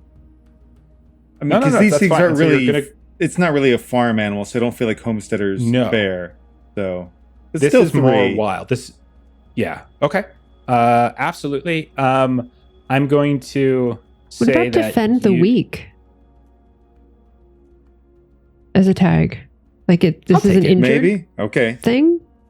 I'll take it, but the reason I'm going to take it is because there is a status working against you, and it's a pretty big one, as it seems terrified. And so, whatever you roll, you're going to have to reduce your power by 3, as it is very sketchy and twitchy, and each step you get closer, you can see it's trying to move. Okay. But it's not. Like, it's thrashing around in great fear, because it is terrified. Like those videos that you see of like a deer that's like caught in a fence or something, and whenever they try to go up and like, free it, it's just like kicking and like doing all of the things. Yeah. So give that a roll. I think you ended up with a +1. I'd be able to help +1 it down so that it's not thrashing as much while he works. Okay, yeah. If Keek's gonna come in, Keek, what tag are you lending? Strong as an ox, which I know he already has, or lift heavy loads. Yeah, but I'm not approaching it in that fashion, so you're kind of helping out in a different way. Yeah, like I'm trying to hold it down so you can do medicine and work on it without it hurting. Okay. I can do a separate be an extra roll. +1. Okay. Yeah, +1. Yeah. Okay. I think we're good here. I think we're good. This before you roll, did Lloyd or Morgan want to help out? Because I have no problem with having like more than one person like hop in on this. I have stores of rope if Kick thinks it would be helpful to kind of get it a little bit restrained with some rope. That could help with that. Take an extra power there. Just so you know, like if you're contributing to this, that means consequences could also be delivered to you if something happens. Sure. So you guys know, as the two of you are getting up close, Lloyd, was there anything you wanted to do as you approach this very wounded animal? I think I would be a bit shocked and stuck there myself, like deer in headlights, kind of seeing the scene of this giant creature injured, and wouldn't be able to offer help. Fair enough. Okay, so Snaggletooth, you've got an extra 1 power from So that gets Kick, me up to an a extra 1 plus power 3 from Morgan, after so everything. I think that's a total of 3. I think so. So All 3 right. of you are Let's see slowly if Andrew will coming be up. friendly to me. We see I know it was a Kick. little weird earlier. Yeah, I can always tell when you're opening up your character sheet because you lag, like every time. Oh my gosh, dude, that's You're awesome. my crushing God. it tonight. Jeremy, I would like to take a moment here I'm to waiting. I allow can't you see to it yet. apologize to the Mist Engine. You rolled 2 6s again for the second time tonight. So go ahead, the floor is yours. Yeah. Apologize to the Mist Engine. Somewhere Otherscape is like, see? Hey, random dice luck can go. That's the random dice luck. The engine is the engine. I like playing the game. Yeah. You've got I'll take the 3 luck when I can power get to it. play with here. Yeah, Okay. you've got 3 power you can play with here. So it does have right now. It does have like wounded 3. It also has terrified 3. So you could buy down either one of those somewhat. You can mix and match. You could buy it down 2 in one and 1 in the other. Like you could do that here and there. Okay. What do you think? I feel like it seems weird. Like, 'cause he's not like a surgeon. He's not an actual veterinarian. So to get all 3 wounds down feels weird. But I think I like getting the wounded down 2, but maybe taking away 1 tier of fear, so to speak. So it's calmed down like a little it. bit, but it's still freaked out. And it's mostly healed. So I'm gonna say it's gonna go down to afraid 2. Or no, let's call it skittish. Skittish 2. So just to say, we're reducing the tiers of fears. Yes. That's exactly what I was going for. I'm gonna deliver Perfect. consequences to Morgan as a tree falls on her. Chainsaw comes out. Oh, God. Skittish Get your book 2. ready. We're referencing her We're in Danger game. And then you said you were bringing down the wounded 1. So we're going to say you come up there, and as you're there, like it's still moving around, but Kick with your strength, Morgan with the rope, you're able to keep it from shifting too much, even though you can tell it's very scared. Snaggletooth, you're able to get in there with some of your remedies. You're able to find these horrifically deep gouges, like all along the side, down one of its legs. You can see that's one of the reasons why it's not able to get up. It's because one of its legs almost looks like one of the tendons were just like severed. But you're able to get in there, kind of mash together this like kind of like poultice, whatever you have from your farm, wrap a few things around it, and like over time, as like you're able to clean some of these wounds out, you can see it begins to not bray quite as much. And then when you've done everything that you think you can do, maybe you 3 like kind of step away from it, and you see it stumble up, and it's struggling, but it's very, very, very large animal. But it does get up, but you can see its one leg is still kind of ginger. But whatever attacked this thing, you can tell it left these huge claw marks, and possibly, I'll say Snaggle, you had such a good roll, possibly some bite marks as well. Like it was attacked by another animal of some kind. Would I be able to roll to recognize those, like with my Highlander kind of out of the village nature? Nice. Yeah. Give that a roll. I like that. So I would take Nice. Highlander. Is it a mountain or is it a forest creature? Because I could do Mountaineer, or I could take my weakness, get lost in the forest. Muskox is more of a mountainous, Mountain. hilly kind of creature. Excellent. So this would apply for you. Yeah, I think. Great. I think that's really all for that. Yeah. If you look at our map, like we have a map, we'll share this in the Discord. But you guys are essentially heading south, and you're in the foothills of this north-south running mountain spine. Oh God. So as everyone is backing away, okay, because it's trying to get up, and like this is a wounded animal, and it's a wild animal. Kick, you stay a little longer with your 2 1s as we go from the perfect roll for you guys, perfect roll for me, I think. As you're looking, and it just whirls around, and it kind of bolts away from you, but in the process, it kind of knocks you down. I'm gonna say you take bruised, battered 2. I'm gonna say battered 2 because of such a bad roll, as you just get thrown as it as it shifts, and you just watch as even the tall mountainous kick gets thrown and lands in the mud, and like your back kind of gets bruised a bit. So give yourself battered 2. Oh, yeah, this I'm creature- done. what are you doing poking around its backside? That's not what you do. Oh, it's not meaning to. I was just trying to get a look at the marks. Ouch. Oh. Here, give me a hand. Morgan will try to pull you up. She'll take the hand and just gets pulled up way above your height. And so you can see like the back covered in mud, and you can tell like there's a couple spots maybe where like maybe a cloth has been torn here or there, but you're gonna be okay. Like it'll go away. You didn't break any bones or anything like that, but that was one hell of a hit. And this thing is like limping off and up the hill to the east now. And if you wanted to catch up with it, it's got a bad leg. You certainly could, but it bolted away from you guys. So Lloyd, throughout all of this, you just watched all this happen. Was there anything that Lloyd was up to in the process? Is everyone all right? No, not really. Gave her a big kick. A kick for kick. You're smart to stay out there. Probably. Sorry, couldn't help it. I froze a bit. Fine. Well, there It's no shame in that. I mean, seeing a wound like that on a big old critter like that, that's worrisome. That's a very reasonable response to have, Lloyd. seems a It bit could have out made of it worse if we sorts. were all piling around it. It was probably smart to stay back a bit. Should I have done something different? Nah, you're fine. Was special situation. I'm real sorry I turned on you like that, Keeg. Well, thank you so much for helping.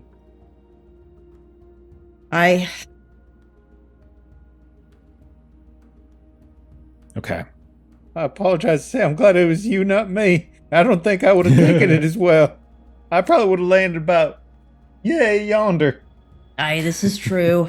This is true. All right. Well, let's hurry up and get to Auntie, and then we can get back, and I can get to change of clothes and whatnot. I wish Jack was Okay. here. He might have been able to track wherever the thing was that had done that. So if they were all gathered around that animal, maybe I could do like a learning the environment while just standing there looking around. Okay. Yeah. What are you hoping to learn by this?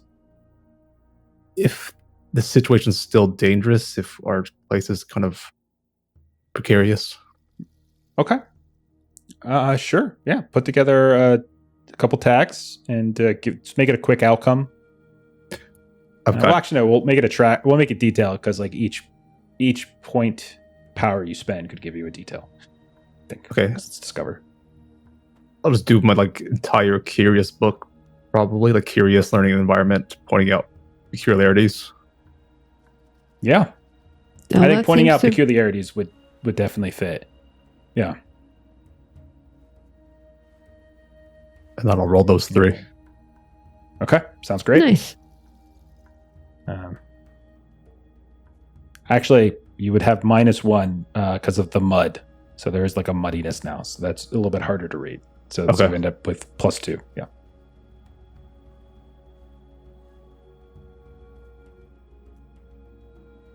Oh, I rolled a nice one man. as well. Double 6s. Poor Kipser. So we go from double What the 6s hell? for Snaggletooth, double 1s for Kick, to double 6s for Lloyd again. Okay. I'm not rolling for the rest Lloyd- of this session. Oh, no. You're due, though. You're due for a good roll. That's true. Okay. So with 2 power to spend there, you basically could get sort of 2 details. You could ask me for something. I could give you something. It's sort of like kind of up to you. If there's something you wanted to ask a question about, I could potentially give you a direct answer to it. So you have 2 to spend. What do you think? How about something about the path we're on? If it's well known, maybe a secret path. Okay, so yeah, this is definitely a well-known path. I'm not even going to charge you for that one. This is a well-known path. There is a town to the far south called Tor Hollow. That is like a hilly town. It's it's where a lot of a lot of like your metals, your ores, your stone comes from, and it's mostly just like a worker town. And so mostly along this like high cliff, like if you look at our map, you guys are sort of heading along this high cliff. There's a river below, and if you were to follow that cliffside and that river all the way south, you would eventually make it to Tor Hollow. It's possible that I would say Kick, it's possible, has been there as a blacksmith. She might have gone down there or something like that. It's up to you guys if anyone's I think else I'm has gone there. If the you think it traveling makes sense. blacksmith for sure. Yeah, I think that makes perfect sense. So this is not a route that is without travelers, and it is a worn path to some degree. So it's not like, again, not a full road. You know that there is a bridge that's a little bit further to the south that goes west over into like the meadowy area. It is a classic roped bridge. It is not there's not any kind of stone thing, but it's fairly high up over the cliff. But otherwise, it's fairly safe. So I would say that's what you would know about the area. And you get like another one if you have another question you want to ask. Yeah, how about where this animal came from, or potentially if something else is in that direction? So knowing what you know about this type of creature, a muskox is definitely at home in the mountains and the hills. There is a spine of mountains. They're not particularly high, that runs north-south all the way from down where Tor Hollow is, all the way up to where Isvig is, where you're from. And on the eastern side of it, there is a kind of it's not a very well-kept town, but there is a group of kind of ne'er-do-wells and such that live over in a place called Gravel Bay on the eastern side of the mountains. You would probably not climb up the mountains and then down. You would probably go just like north and around, as opposed to trying to climb up the mountains themselves. So most likely the muskox is from somewhere in this mountain range. What I would probably give you, just for free too, since one of the questions you asked was super easy, I didn't want to like charge you for it, is one of the dangers in this area are mountain cats. Like there's like big mountain lions and such. Now, it's not. I mean, the mountain lion itself, you've probably never seen one bigger than this big ass muskox. Like this is probably not a thing. So like they tried to take one on.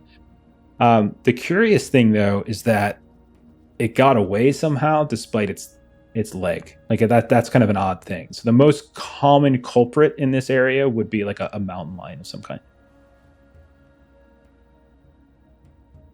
I think a creature like that's a mountain lion after Yorks. Mountain lion? Close to the path. Lion? Bad news. And it injured it, but it didn't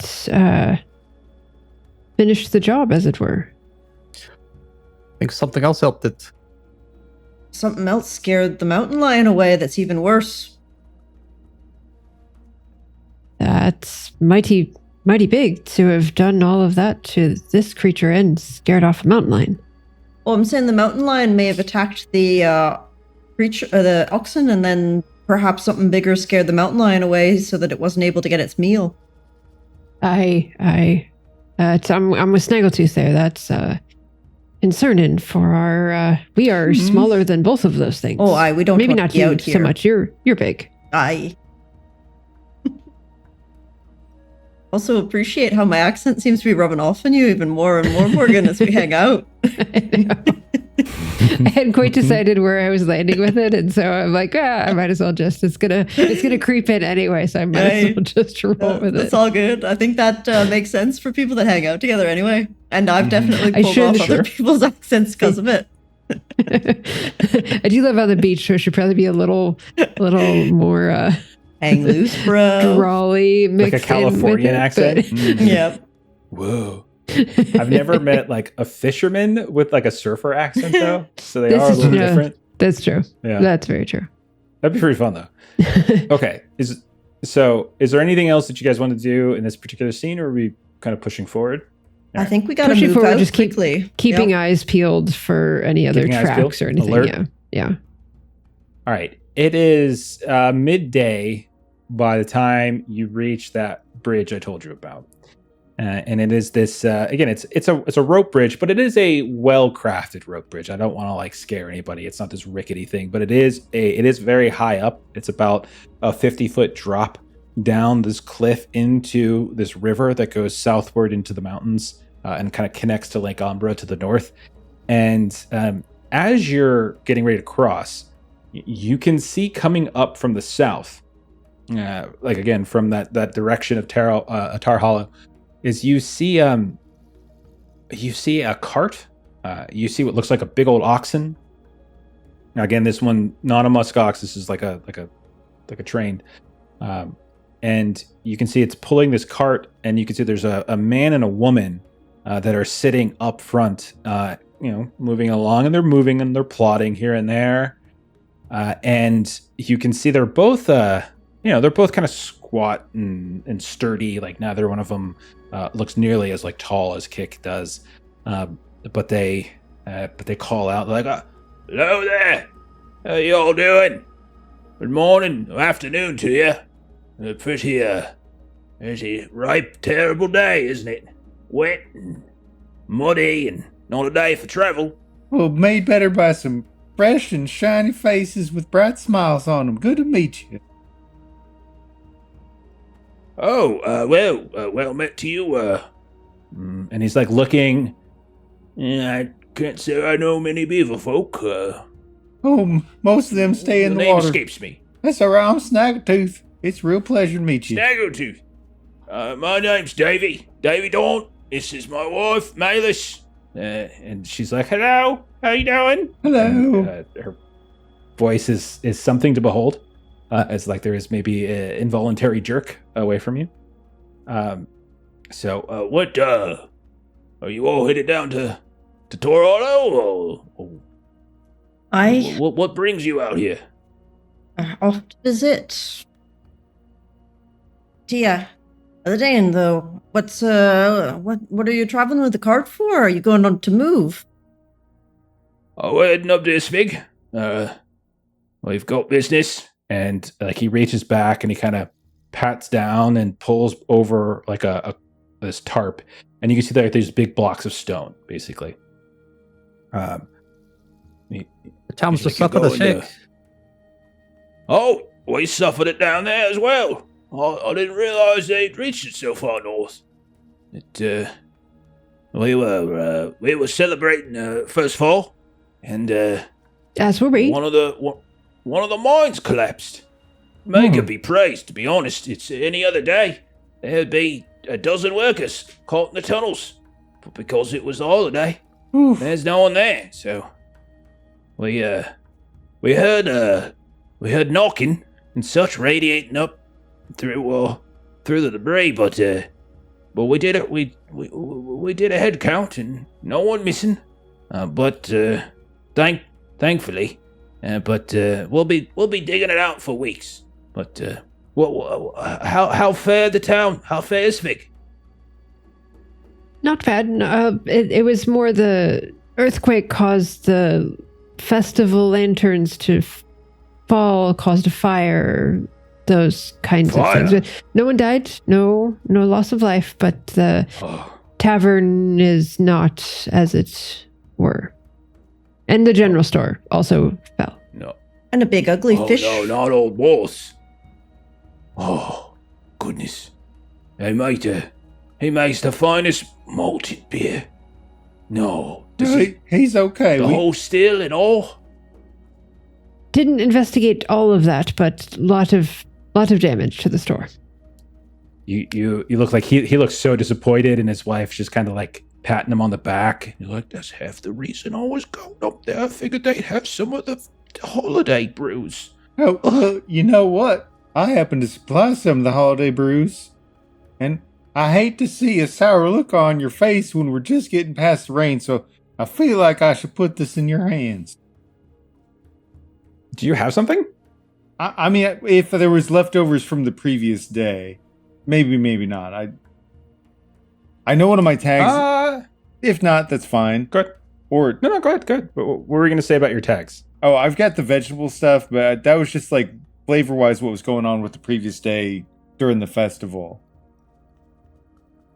But Okay. that's fair. It's not an actual tag on my sheet to give. It was just for fun. I would say you probably have your own provisions. So if you want to give over your own, Oh yeah, like you probably he took absolutely some of would. the stuff for yourself. Okay, yeah. Oh, well, It's not a lot. It's Well, really just a little snifter, but you know. Well, that's mighty kind of you there, Mr. Snaggletooth. I don't quite have, not quite sure what we're You talking. shared some news with Oh. us. I don't see you need to share anything more. Well, you shared news with us as well, so it seems as though you're getting ahead in the bargain here. 1 second.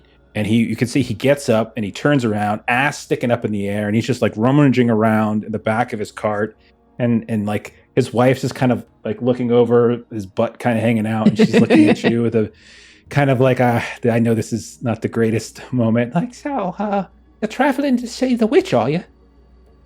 Yes, and Right. perhaps you didn't hear Kick, but there's a big, very large fish that's beached just outside Isvig. A big fish. Oh, Like A like a natural, whale. can't like watch fish down. Oh, natural. Oh, how so? 30 feet long, this thing. Runes covered on That its long? tail. Well, I think when something gets 30 feet long, a fish can't be called a fish. There should be a different word for it, I think. There What? was. That's... You ought to run, Bolt. That's the name. Oh yeah. What's that? I'm afraid not. But we're hill folk. We stay away from the water. Neither of very us even know how to smart. swim. Well, that's just silly with all the water around here and the coastal dweller Morgan's like, what do you mean you don't know how to swim? But if you want to Well, just ogle at the whale, there it is. Well, I'll be sure to take we'll take a look at it from afar. If it's still there, it didn't attack the town or anything, did it? Us No, did. it was No. down a ridge. Oh, well, make it be praised. Yes. Goodness gracious. Oh, you all had quite a bit of a time then. I thought we had it bad. But, what a festival it was. And now, wait, so why are you going to the witch then? Because she might sorry. I go. Because it's got that big old fish thing. He had them funny, the squiggly line sort of stuff, like Old Tongue, that we don't know, but she probably knows. It had the old tongue on it. Yeah, it was Hey, you know how strange there's to the big me. stone in Isvig that's got all of it, and it's the same. and so like she reaches back and she like grabs like the belt of her husband and kind of like pulls him back, and he's like, "Oh, jeez!" And he nearly falls out, and he spins around. Woman, what's wrong with you? It's like they found a fish. Did you hear him? No, I wasn't. And you can see he's got like something wrapped up in a little like little canvas sack or something like that, and he's kind of running around like, Woman, leave me alone. A fish washed up on the shore, and it's got the roots in them. Well, isn't that peculiar? That's what we thought. Well, we heard before leaving this morning that when they were digging out one of the tunnels, they found the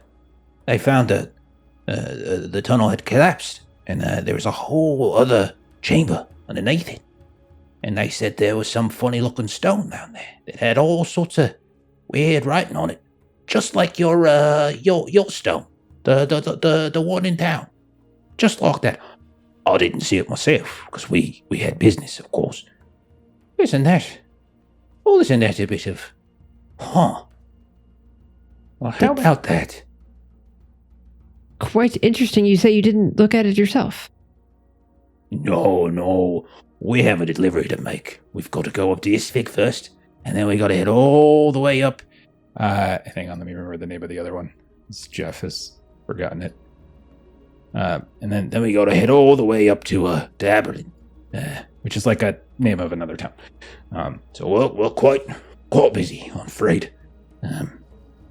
And I'm sorry. Did you say that you heard knocking from the mines? Did I mishear that? Well, that was last night. We heard a knocking, and we thought maybe someone, from the work camps just snuck in, did a little late night, and he kind of this, and then his wife is like, "Some of the youngins go in there and they start necking and all sorts of things."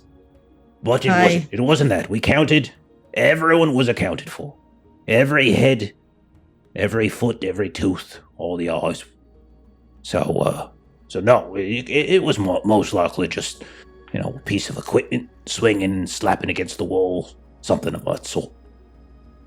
Well, I would give you mind the sides as you're traveling. We did not too far from here come across a muskox that was quite injured by claw marks that looked like they could have been a cat, but bigger than most cat we've run across before. Oh, well, thank you for the warning. Don't worry. And he kind of reaches down to where his feet are resting, and he pulls out this big old hammer. And he's like, if they get anywhere close, we'll just knock them on the noggin. I don't think we've got much here that Mountain Lion would care for, just a bunch of stone. And she sort of looks at the two of them and decides not to say anything about that. Sure, just mind your sides. Of course. Anyway, Mr. Snaggletooth, this is for you. And he unwraps this and he kind of gives it over to you. And then you can see it's like this chunk. It looks like a chunk of ore, basically. It's raw and kind of weird, and you can see there's bits of earth, but there's also these orangey veins in it. Wow. It looks. I don't quite know what it is, to be honest with you. We're not sure. Never really found anything quite like it. It's kind of glassy in a way, but it doesn't chip. It's certainly nothing jeweled, but it's quite fancy, don't you think? Well, I think that's the finest piece of treasure I've ever beheld. Well, I feel like I've come across something way nicer than what I offered to you. If you get to town, you need a hand to help carry stuff. There's a young man there named Tovis. You just tell him Snaggletooth asked you to help out, and he will. Tovis? Well, all right, then I definitely will need He's a rascal, but he is a good boy. Well, all boys are rascals at some point, aren't they? Yeah, but he's on the right path. Well, that's good to hear. All right, well, it was a pleasure talking to you. I wish you a safe journey. Be careful with the witch. I hear she's, well, I've never been there myself, but I thought she's a bit ornery. Always is, but safe travels. Fairly well. And you. And then you can see they. You made my day. Thank you. Oh, Mr. Snaggletooth. And you can add that, by the way, to your backpack. Weird nice. Stone. That's quite the. Just gave up a little bit of your beer, and you got quite the return there. And Snaggletooth can't help himself. He there's the little metallic or the weird going. He touches his tongue to it. Kind of yeah. It's a little dirty, but you touch your tongue to it, it doesn't feel like metal. He's not wrong. It almost feels like a glass, but it's not a gem. You can tell looking at it, doesn't have the hard corners to it. It's very smooth and rounded. And I would tell you that Snaggletooth, it bears in color not a whole lot dissimilarity to those little tiny stones that they were hunting, the amber hunt, that little Kayla managed to get it. But this is much bigger. It's like a big chunk, about that big. Man, I'm going to get this all polished up and set it up in my living room. Whew. So we'll say that you watch the cart go off to the north. You make your way across the bridge. The rain has stopped, so there's not any real danger moving across. Anybody who doesn't like heights might not like it, but otherwise it's not difficult to cross. And as you travel for maybe one more hour, you reach the edge of the Ghost Meadow, which you all a couple of you have had some run-ins with. when you take your first steps into this relatively quiet and serene place, you can definitely feel like there's always an energy to it. Like when you walk through this place, you know you're being watched, right? Like like it's called the Ghost Meadow for a reason, because this is a very haunted place. But those of you who have been here before, when you take your steps, you can feel something a little different. Like there's not just like, it doesn't just feel like the hairs on the back of your necks are standing from like being seen, but you also kind of feel this like sadness start to like wash over you that just kind of pops up out of nowhere, to be honest. And when you look up in the distance to the center of the meadow where the ghost tree stands, a few of you might be horrified to see that the ghost tree, which is this massive like old, I think oak we called it, like this gnarled, crazy ancient oak, you can see a huge chunk of it, this massive bough of it, just kind of like has been split and falls off, and like it looks like almost a quarter, maybe even a third of the tree has split off and has fallen down into the meadow. And it most certainly didn't look like that the last time you all were here. And that's where we're going to go ahead and end for tonight, and we will pick up on that next time around. Perfect. Right? You see Awesome. Morgan's just yanking on Snaggletooth's hair, like just kind of on his fur, like, oh my goodness. Because you two Oh my goodness. explicitly would put little notes in the tree, right? Yeah, there's like there's a I think knot. we were hanging. There's a knot that's in there Yeah. that you kind of put something in, and then the answer You comes guys back. better And go so it's check on definitely your like, knot. Yeah. I Like whenever that know. came up, at the I time I was very know. much thinking like the whole Boo Radley sort of thing where you've got the little... putting it inside. I was also thinking like the from trees, where there's like I was thinking the from tree too. So I'm like, there's probably like bottles and stuff hanging or something like that. Oh, nice. You guys like step into it, you teleport somewhere else, whatever. Oh, no. Okay. Oh, cool. Awesome. Well, Yeah. there you go. That was episode 3. We are off on the road. We tried a little bit of the camp. We did a little bit of so travel has like these little I can't remember what they're called. They're not called montages. There's another word for it. Starts with a V. Name I can't remember. But anyhow, and so that's what we're essentially doing. But small scale, because you guys know the area. But we'll pick up there, I think, in 2 weeks, because Long's gone next week. And so I think we're going to be taking next week off, and we'll probably be back the week after.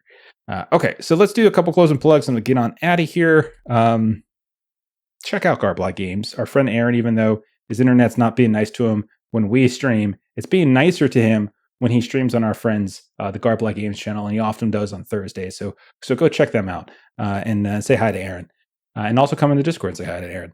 Other than that, Huckleberry, our other friend Steven has been making a game, huckleberryrpg.com, or you can find it up on DriveThruRPG. It is a horror action western kind of game. Weird West coming to BackerKit very soon. New update coming too for the digital version.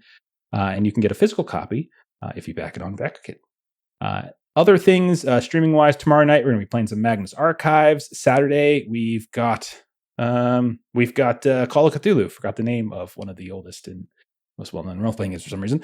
And then Monday we're doing my game, which is called We're in Danger. You can see a few of us here trying to punch a volcano. And it's also up on Itch if you want to check that out. But you can come hang out with us on Monday. And then on Tuesday, Kipser, what are we playing? We are playing Hardwired Island, where our roller skating street artists have just rescued an entrepreneur that they totally intended to, that is not making them feel the ick. Nice. And also, Long is in that game. Yeah, I'm learning a lot about Long on Tuesdays, oddly enough. I don't know if I've ever been so geeked to play a character that I am to literally play Long. It's ridiculous. It is amazing. So good. Vignette. Yeah, TK, right. It is definitely, it was vignette. That was the word I was trying to think of a second ago. Okay, awesome. And then, next Thursday we'll be off, but we'll be back. I should also say, again, this isn't a sponsored stream or anything like that. We just really like Legendinthemist. So check it out. You can get it on DriveThru now. And I think if you order it by the end of the month, you can get like a physical copy, but it's over on DriveThru, like right now. Oh. All right. So that's it for us. Thanks for hanging out, everybody. We could totally be sponsored if somebody wanted to sponsor us. We're not against that. We're not against it. Okay. All right. We'll see y'all later. Have a great rest of your night. See ya. Thanks for hanging out. Bye. Very well.